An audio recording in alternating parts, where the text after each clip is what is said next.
আমার টাকা পয়সার কোনো দরকার নেই, আমার ছেলে চলে গেছে, আমার ছেলেকে আমি ফিরিয়ে পাবো কি সেটাই বলেন। আমার ছেলেকে আমি ফিরিয়ে পাবো? আমার ছেলেকে আমি যদি ফিরিয়ে দেয় তো আমি হাত পেতে দু হাত পেতে আমি ছেলেকে নেবো। আমার ছেলে আমার আগে, আমার ছেলেদের থেকে আমার টাকা পয়সার আমি কিচ্ছু চাই না ওদের থেকে। ওদের কি চাইবো? ওদেরকে ফাঁসানোর দরকার, ওদেরকে মানে শাস্তি যেটা হোক সেটাই ব্যবস্থা করুন আপনারা। কঠোর থেকে কঠোরতম শাস্তি হোক। এত জঘন্য আমি তো মানে আর জীবনেও তো কোনোদিন ওই চত্বর তো পারাবই না, ওই আর্যগণের চত্বর আর কোনোদিন যাবো না আমরা কেউ। যারা দোষী, যাদের গাফিলতি রয়েছে এই ঘটনার পিছনে, তাদের শাস্তির দাবিতে সরব হয়েছেন মৃতের মা। আর ইতিমধ্যে এই ঘটনায় 5 জনকে গ্রেফতার করা হয়েছে। এদের মধ্যে 3 জন লিফটম্যান রয়েছেন এবং 2 জন নিরাপত্তা রক্ষীও রয়েছেন। দুই প্রতিনিধি এই মুহূর্তে সরাসরি আমাদের সঙ্গে রয়েছেন। সুকান্ত মুখোপাধ্যায় এবং অরিত্রিক ভট্টাচার্য আমাদের সঙ্গে রয়েছেন। অরিত্রিকের কাছে আসবো, তবে তার আগেই সুকান্তর কাছে আসবো। সুকান্ত, 5 জনকে ইতিমধ্যে গ্রেফতার করা হয়েছে, যাদেরকে আদালতে আজকে পেশ করা হবে। কলকাতা পুলিশের গোয়েন্দা বিভাগ তারা ইতিমধ্যেই তদন্তভার হাতে নিয়েছে। তদন্ত কোন জায়গায় দাঁড়িয়ে এখন? দেখো, সরাসরি তোমাকে ছবি দেখাবো। স্টেট ফরেন্সিক সায়েন্স ল্যাবরেটরি অর্থাৎ ফরেন্সিক এক্সপার্ট তারা কিন্তু ঘটনাস্থলে এসে গিয়েছে। আমরা দেখতে পাচ্ছি যে ফরেন্সিক এক্সপার্ট যারা রয়েছেন তারা তারা তারা ইতিমধ্যে ট্রমা কেয়ার বিল্ডিংয়ে প্রবেশ করবেন আর কিছুক্ষণের মধ্যে। তার সাথে কিন্তু হোমিসাইড বিভাগের আধিকারিকদেরও আজকে আসার কথা রয়েছে। অর্থাৎ এই ক্ষেত্রে দাঁড়িয়ে সবথেকে গুরুত্বপূর্ণ হচ্ছে যে কি পরিপ্রেক্ষিতে এই লিফটটি ব্রেকডাউন করেছিল, মেকানিক্যাল এরর ছিল নাকি হিউম্যান এরর ছিল সেটাকে দেখা। দ্বিতীয়ত হচ্ছে যে পরিপ্রেক্ষিতে 1 থেকে 1.5 ঘন্টা এইখানে এই ফ্যামিলিটি আটকে ছিল, চক্রবর্তী পরিবারের 3 জন সদস্য আটকে ছিল, তাদেরকে উদ্ধারের পরিপ্রেক্ষিতে কি ব্যবস্থা নেওয়া হয়েছিল।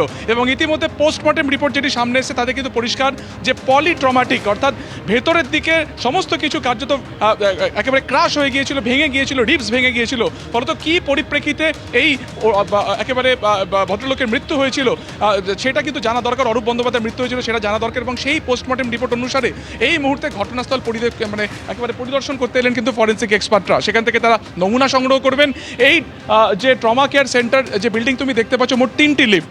প্রথম দিকে একটি লিফট 1 নম্বর লিফট, এরপরে 2টি লিফট রয়েছে 2 এবং 3। ঘটনাটি করেছে 2 নম্বর লিফটে এবং 2 নম্বর লিফটটি আপাতত বন্ধ করা হয়েছে।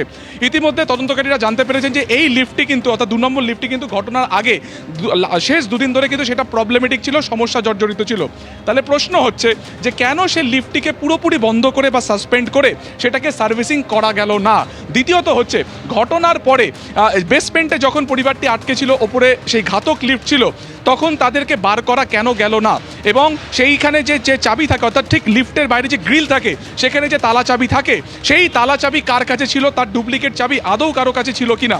আমরা জানি গতকালকে মৃতের পরিবারের তরফে তার বাবা যে দাবি বারবার করেছিলেন, তিনি পরিষ্কার বলছেন যে লিফটের ওপরে একটি স্টিকার লাগানো থাকে।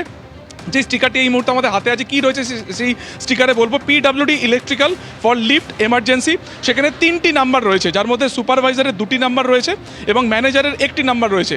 এবং এই পরিপ্রেক্ষিতে প্রশ্ন হচ্ছে যে বাবা মানে অরূপ বন্দ্যোপাধ্যায় বাবা অমল বন্দ্যোপাধ্যায় বলছিলেন যে সেই সময় হসপিটাল স্টাফ যারা ঘটনাস্থলে ছিলেন তাদেরকে বারবার বলা হয় দমকলকে খবর দিতে, যারা এক্সপার্ট হয় এই ধরনের পরিপ্রেক্ষিতে কাউকে উদ্ধারের ক্ষেত্রে। তার কারণ এরকম আবদ্ধ অবস্থাতে কিন্তু প্রথম কয়েক মুহূর্ত একেবারে গোল্ডেন আওয়ার থাকে। ফলত কেন দমকলকে খবর দেওয়া হলো না, কেন এই নাম্বারগুলোতে ফোন করা হলো না, যদি বা নাম্বারে কেউ ফোন করে থাকে কেউ কেন রেসপন্ড করলো না, 1 থেকে 1.5 ঘন্টা কেন লাগলো সেই বেসমেন্টে থাকা চাবি নিয়ে আসতে, সেটা আদৌ কোনো ডুপ্লিকেট চাবি ছিল কিনা, এই যে ম্যানেজার সেই ম্যানেজার কে, এই যে সুপারভাইজার যার নাম্বারে 2টো নাম্বার অ্যালার্ট করা হয়েছে। অর্থাৎ একাধিক প্রশ্ন সামনে আসছে কিন্তু উত্তর এখনো অধরা। কলকাতা পুলিশের গোয়েন্দা বিভাগ তারা ইতিমধ্যেই তদন্ত হাতে নিয়েছেন এবং এরপর তদন্ত কোন পথে এগোয় অবশ্যই আমাদের নজর থাকবে সেই দিকে।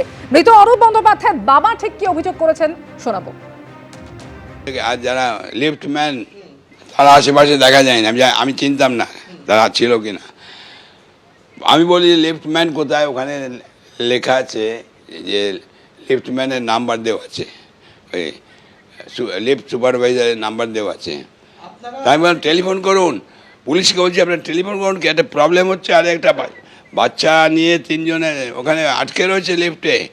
কেউ বলছে যে আপনার ওই লিফটের চাবি প্রত্যেক জায়গায় লিফট কোথাও আটকে, এই লিফট আটকে গেলে রেসিডেন্সিয়াল লিফট তাতেও ওকে চাবি দিয়ে খুলে আবার ঠিক করে দেয়, অনেক সময় মাঝ রাস্তায় আটকে যায়। ওখানে এটা হলো নাকি, এটা গভর্নমেন্ট হসপিটাল, সেখানে লিফটম্যান নেই, কেউ এলো না, বলছে যে চাবি পিডব্লিউডির আন্ডারে, ওটা পিডব্লিউডির অফিসে আছে। তো আমি বললাম পিডব্লিউডির অফিস থেকে নিয়ে আসুন, চাবি নিয়ে আসুন, কিছুতেই বলছে, পুলিশও বলছে হ্যাঁ দেখছি, ও বলছে দেখছি, আর আপনি চুপ করুন তো। আমি বললাম আমি চুপ করবো, আমার ছেলে আটকে আছে। তারপরে বলছে যে, আমি বললাম আপনি ফায়ার ব্রিগেডে খবর দিন, ওদের মেকানিজম আছে, ওরা সে খুলে দেবে, এটা পুলিশকে বলেছি।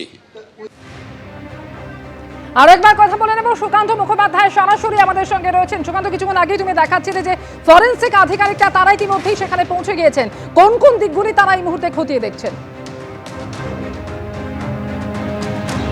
দেখো, তোমাকে বলছিলাম যেটা ফরেন্সিক এক্সপার্টদের কাজ কিন্তু এক্ষেত্রে অত্যন্ত গুরুত্বপূর্ণ, এবং ঘটনা 24 ঘন্টার মধ্যে তারা প্রবেশ করেছেন এই যে ট্রমা কেয়ার সেন্টার বিল্ডিং, সেখানে তারা ইতিমধ্যে এসে পৌঁছেছেন। মূলত এখান থেকে নমুনা সংগ্রহের কাজ দুটো ভাগে হবে। এক হচ্ছে যে এই ঘটনাটি যে লিফটে ঘটেছে অর্থাৎ 2 নম্বর লিফট, সেই লিফটের কি ধরনের এরর ছিল, সেটা কি কোনো রকম হিউম্যান এরর ছিল, নাকি সেটা কোনো রকম মেকানিক্যাল ফল্টের জন্য সেটা ব্রেকডাউন হয়ে যায়, সেটা তারা দেখবেন। কারণ ইতিমধ্যে তদন্তকারীরা জানতে পেরেছেন যে এই লিফটটি কিন্তু গত 2 থেকে 3 দিন ধরে তাই সেটাতে সমস্যা ছিল, সেই গেট আটকানো, অর্থাৎ যে লিফটের যে শ্যাফট থাকে সেই শ্যাফট বন্ধ হওয়া বা খোলার ক্ষেত্রে একটা স্লথ ব্যাপার ছিল, অর্থাৎ খুব স্লো এটা বন্ধ হতো বা খুলতো। তাহলে সেই ক্ষেত্রে দাঁড়িয়ে এখানে কি গাফিলতি ছিল, কেন সেটাকে রিকভারি করা গেল না বা সেটাকে রিপেয়ার করা গেল না, অর্থাৎ কি পরিপ্রেক্ষিতে দুর্ঘটনাটি ঘটেছিল, এটা 1 নম্বর। দ্বিতীয়ত হচ্ছে এই যে উদ্ধার কাজের ক্ষেত্রে যেখানে এই ফ্যামিলিটি ফেসেছিল অর্থাৎ বেসমেন্টে, সেইখানটাতেও কিন্তু তদন্তকারীরা যেতে পারেন, ফরেন্সিক এক্সপার্টরা সেখানে গিয়েও কিন্তু নমুনা সংগ্রহ করবেন। তার কারণ সেখানেও কিন্তু ব্লাডের স্যাম্পেল ছিল, তার কারণ কার্যত যেভাবে মৃত্যু হয়েছিল অরূপ বন্দ্যোপাধ্যায়, তার পিএম রিপোর্ট সামনে এসেছে, তাতে কিন্তু দেখা গেছে যে মাল্টিপল ফ্র্যাকচার ছিল, অর্থাৎ তার ফুসফুস ফেটে গিয়েছিল, তার হৃৎপিণ্ড ফেটে গিয়েছিল, তার লাংস ফেটে গিয়েছিল, কিডনি ফেটে গিয়েছিল, ইন্টারনাল হ্যামারেজ হয়েছিল, এবং বাইরে থেকেও এক্সটার্নালি কিন্তু তিনি কিন্তু ব্লিড করছিলেন। ফলত সেখান থেকে সেই ব্লাড সংগ্রহ করা, অন্যান্য ফরেন্সিক যে সমস্ত এক্সপার্টের ক্ষেত্রে যেগুলো প্রয়োজন হয় সেগুলো তারা সংগ্রহ করবেন। পিএম রিপোর্টকে কেন্দ্র করে ঠিক বডি যেখানে পড়েছিল সেই জায়গাটা তারা নিরীক্ষণ করবেন, এবং হোমিসাইড বিভাগের আধিকারিকেরা যারা ইতিমধ্যে তদন্তভার নিয়েছেন তারাও কিন্তু ইতিমধ্যে ঘটনাস্থলে এসেছেন। আপাতত সরাসরি যে ছবি তুমি দেখতে পাচ্ছ, এখান থেকে 100 মিটারেরও কম দূরত্বে কিন্তু সেই 2 নম্বর লিফট রয়েছে। ঘটনার পর থেকে সেই লিফটটি বন্ধ অবস্থাতে রয়েছে, সেটাতে কোনো পরিষেবা দেওয়া হচ্ছে না, সেটাকে অনির্দিষ্টকালের জন্য সাসপেন্ড করা হয়েছে। এবং গোটা যে জায়গা অর্থাৎ গ্রাউন্ড ফ্লোর থেকে শুরু করে বেসমেন্ট পর্যন্ত যেখানে মূলত ঘটনাটি ঘটেছে সেটা তারা দেখবেন, এবং লিফটেরও বিভিন্ন জায়গায় তারা পরীক্ষা করে দেখবেন। ইলেকট্রিক্যাল ডিপার্টমেন্ট যারা মূলত পিডব্লিউডি ইলেকট্রিক ডিপার্টমেন্ট যারা এটা রক্ষণাবেক্ষণ করতেন তাদের সাথেও কিন্তু কথা বলা হবে। ফলত সব মিলিয়ে আজকে অত্যন্ত গুরুত্বপূর্ণ হচ্ছে ফরেন্সিক এক্সপার্টদের এখানে আসা, এবং তাদের রিপোর্টের উপরই কিন্তু অনেকাংশে নির্ভর করবে যে এই যে লিফট যেটি দুর্ঘটনাগ্রস্ত হয়েছে সেটার মেকানিক্যাল ফল্ট ছিল কিনা, সেটা কোনো রকম হিউম্যান এরর সেটাতে সেক্ষেত্রে ছিল কিনা। যদি হিউম্যান এরর থাকে তার পেছনে দায়ী কে, যদি মেকানিক্যাল ফল্ট থাকে সেক্ষেত্রে কর্তৃপক্ষর দায় কী ছিল, পিডব্লিউডি যে ডিপার্টমেন্ট ইলেকট্রিক্যাল ডিপার্টমেন্ট এটার রক্ষণাবেক্ষণ করে তাদের কি ভূমিকা ছিল। তো সব মিলিয়ে ফরেন্সিক এক্সপার্টদের যে আজকে তদন্ত বা তাদের নমুনা সংগ্রহ কিন্তু এই ঘটনার পরিপ্রেক্ষিতে অনেকটাই গুরুত্বপূর্ণ হবে হোমিসাইড বিভাগের আধিকারিকদের ক্ষেত্রে। কিছুক্ষণ আগে আমরা দেখলাম এক্সপার্টরা ঢুকেছেন, তার সাথে হোমিসাইড বিভাগের আধিকারিকেরাও রয়েছেন। এখন দেখার তারা বেরিয়ে এসে কি বলেন, কি নমুনা সেখান থেকে সংগ্রহ করতে পারে। একেবারেই সুকান্ত, অবশ্যই নজর থাকবে আমাদের সেদিকে। ফরেন্সিক এক্সপার্টরা ইতিমধ্যেই সেখানে পৌঁছে গিয়েছেন, তারা সমস্ত দিক খতিয়ে দেখবেন এবং নমুনা সংগ্রহ করবেন।